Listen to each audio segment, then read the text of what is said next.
Seahawks draft is officially over. As always, Sammy. And me, George. And we're going to talk about all the picks that the Seahawks did and what our thoughts are. Obviously, we don't scout every player super extremely yet, but we'll talk about what they did to shore up the roster.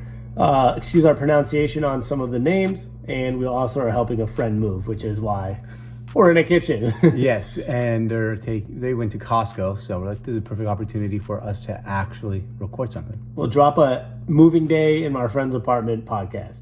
So, draft day is done. You're listening to the Sports on Tap Seattle podcast. I'm Sammy, and with me, as always, is my older brother, George. Your favorite place to be a fan of Seattle sports.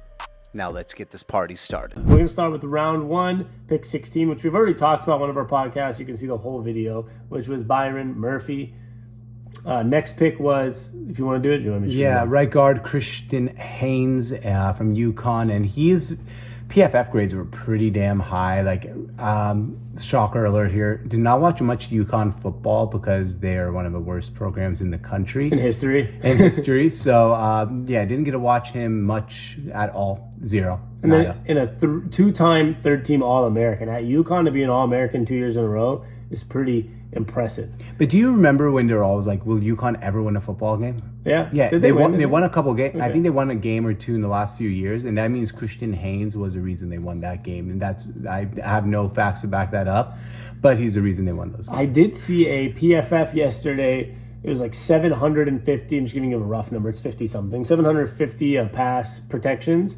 It was like 12 quarterback pressures allowed and 1 sack. So he is definitely a guy that's going to shore up the offensive line. Find out what really the grades are and what is going to be the impact on the team. But you got to trust John Schneider in general. He's always been good at finding guys late in the draft. So maybe, who knows, maybe DJ James ends up being like a really good cornerback for us. For example. At the end of the day, Tariq Woolen was like a 5th round. Right, pick. yeah. And at the end of the day, even if the grades are awful, I remember the 2012 draft class, they used to always take pictures together, like the Russell Wilson, Bobby Wagner draft class.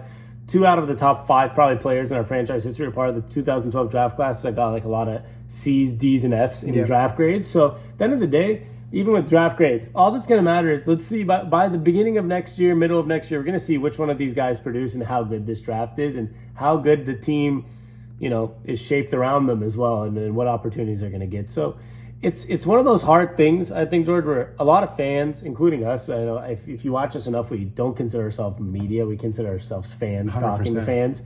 And it's hard where, you're on Twitter and people are like, I can't believe they didn't take this guy here. And at the end of the day, we don't know. We don't know what that fit is. We don't know if maybe these end up being better draft picks or your opinion was better. At the end of the day, it's so hard to tell until the season starts. What I do know is I do trust in John Schneider, like you said, and I like the new coaching staff, and they're, Mike McDonald in his short time in the NFL has a good track record of building good defenses. Absolutely. So we'll see how they all shape out together. Yeah, I know. Well said. It's going to be fun to watch these teams. These guys play on our team, and I think Byron Murphy, I think everyone is really excited to watch. Yeah, I think from the obvious first and third round, right? I know they're our top 2 picks. Those 2 are obviously guys that are going to be guys that are playing from the beginning. Byron Murphy is not drafted at 16 to not go right away. And Christian Haynes, unless he goes to camp and doesn't show promise, like, he's probably a guy that's going to be playing from day one. The rest of the guys, we're not really going to find out till camp starts or see what roster moves we make. You made a good point about roster. It's going to move around. At the end of the day, the Seahawks,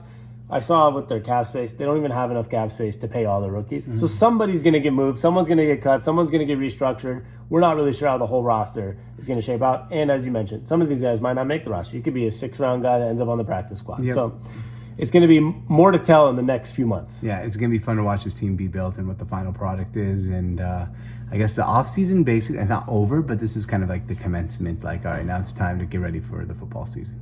Yeah, I'm excited to see how this all plays out. It's a little too long for me, George, so. Yeah, I know it's going to go by quick. All of a sudden we'll be talking about, it's August and preseason games are being played. Yeah, it's, I know, it does fly by more than we realize. We got some summer. Enjoy some Mariners baseball and other things like that. First place Seattle Mariners. Yeah, first place Seattle Mariners.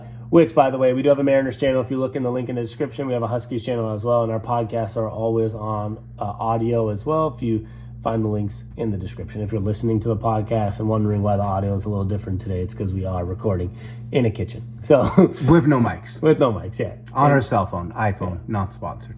Non-sponsor. If Apple wants to sponsor us, feel free. Go for it. I wouldn't mind.